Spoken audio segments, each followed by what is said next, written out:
Guys আমরা চলেছি সেই স্থানে।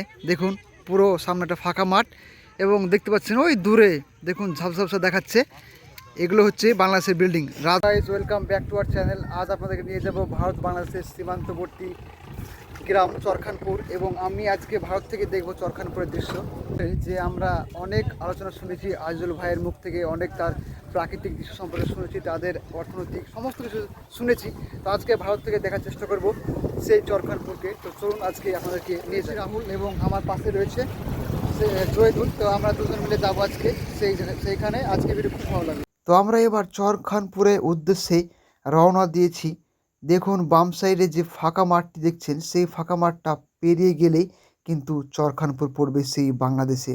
কি সুন্দর জায়গাটা দেখুন, এবং আমরা কিন্তু ছোট রাস্তা যাচ্ছি সেই চরখানপুরের উদ্দেশ্যে। চলে এসেছি আমরা ভারত বাংলাদেশের সীমান্তবর্তী যে গ্রাম, এবং আজকে খুব কাছ থেকে আপনাদেরকে বাংলাদেশের কিছু চিত্র দেখাবো, কিছু ভিডিও দেখাবো। তো দেখুন কি সুন্দর, এখানে একটা টাওয়ার রয়েছে, এই টাওয়ার উপরে উঠবো। এটা একটা অনেক ফুট হবে, আই থিঙ্ক 50 ফুট হবে মনে হয়, অতটা যায় না, কিন্তু অনেক বড়। এবং এরপরে উঠবো, উঠে আমরা দেখাবো সে বাংলাদেশটা খুব কাছ থেকে দেখব। এবং আমরা কিন্তু এখন ভারতে রয়েছি, চরখানপুর সমস্ত জায়গাগুলো দেখবো আজকে। তো চলুন আপনাদেরকে নিয়ে যাই। তো দেখুন গাইস কি সুন্দর জায়গাটা। এখন যাচ্ছি, ওখানে একটা বন্ধু উঠে গেছে অলরেডি। আমি কিন্তু এখন যাব হেঁটে হেঁটে, কি ভয় লাগছে, অনেক উঁচু জায়গাটা, এতটা উঁচু। আপনি যদি আসেন তাহলে অনুভব করতে পারবেন যে জায়গাটা কতটা উঁচু।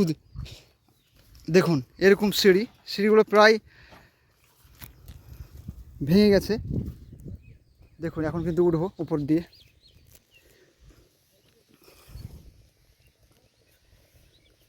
অনেক রিস্কি ব্যাপার, একটা ভয় ভয় ভাব লাগছে, অনেকটা উঁচু।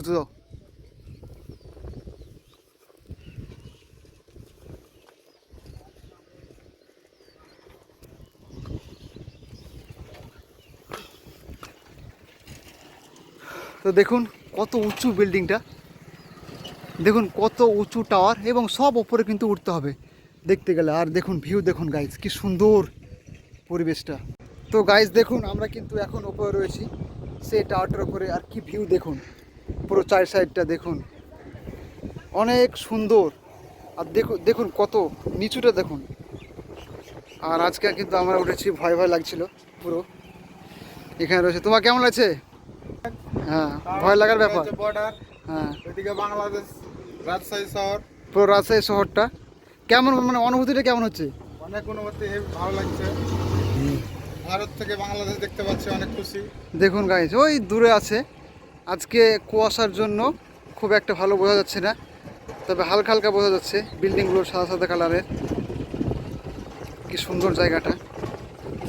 এবং আমরা কিন্তু এরপরে রয়েছি, দেখুন নিচুটা